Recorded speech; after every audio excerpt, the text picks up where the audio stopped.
Hey, what's going on, everybody? Once again, thanks for tuning in and showing my channel so much love. I really appreciate it. Okay, so today we're going over something very, very simple, yet at the same time very, very important. You're going to learn something called power chords, which if you don't know what that is, it's this.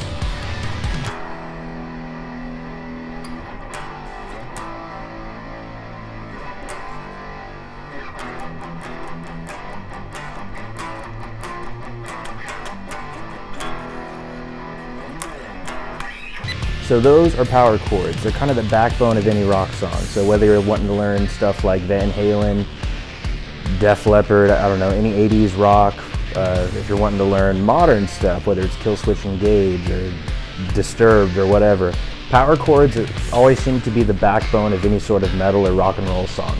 So it's very important, and we're going to learn that. It's very simple. So what a power chord consists of, and I'm just going to use the 2nd fret on the top E string right here as my root note.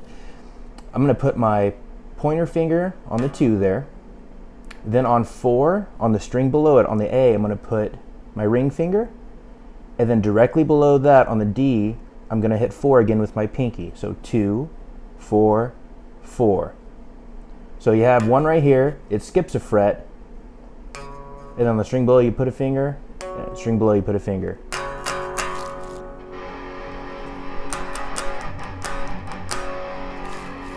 That is a power chord, and you can take that anywhere.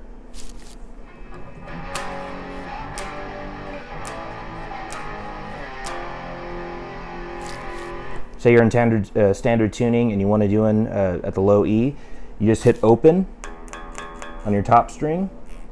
You're going to skip this one, and then you're going to put your ring finger on 2 on the A string, and right below that, your pinky, as usual, on the D string on 2. So it's open, 2, 2. And it's the same format.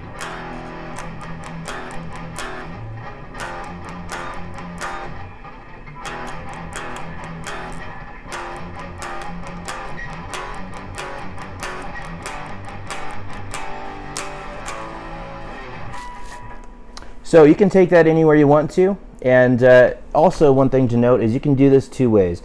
I would prefer you start learning to do power chords by fretting each finger.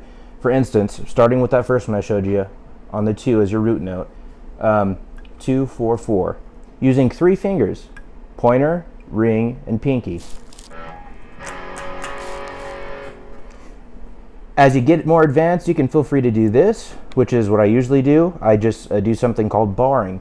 Barring is where you use one finger and kind of set it out straight to cover multiple notes. So instead of using 3 fingers to do that, I'm just going to use my pointer, and then I'm going to lay my ring finger across both those. So now I'm only using 2 fingers, but it sounds the same.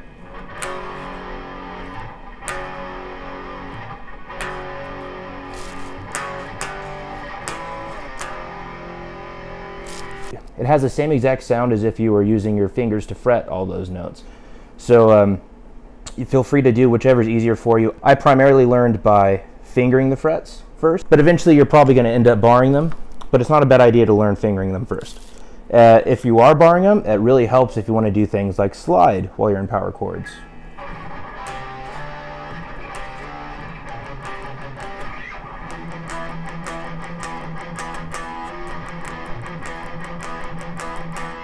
So what I'm going to do is I'm going to give you a warm-up or something to practice so you can get power chords kind of down.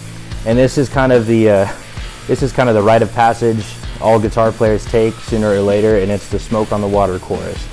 And if you're a bass player, feel free to follow along, and I would just use the very top E string. Okay? So, and this is not the correct way to play Smoke on the Water. It's played on some higher strings. But I like using 3,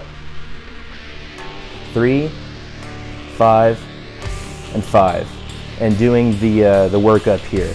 This is the way a lot of guitar players learn because it's a really easy location and it's a very familiar sound. So it's really easy to connect the two and just put it together and you've accomplished something. So if you want to learn real Smoke on the Water, feel free to do that. That uses power chords as well, I believe. So here we are. The first chord you're going to do is an E power chord, okay? So that's open on the top string, 2 with your middle finger on the A string, and right below that you're going to put your ring finger on 2 on the D string. Okay, so that's our first chord. Our second power chord is going to be on 3, 5, 5. And then you're just going to slide up to 5, 7, and 7. So this is how it sounds all together. And I'm just barring it on that E. You can use your fingers, or you can feel free to bar.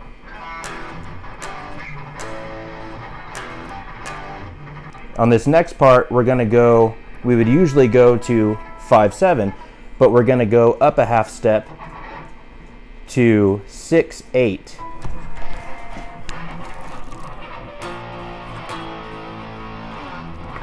So open, 3, 5, open, 3, 6, 5.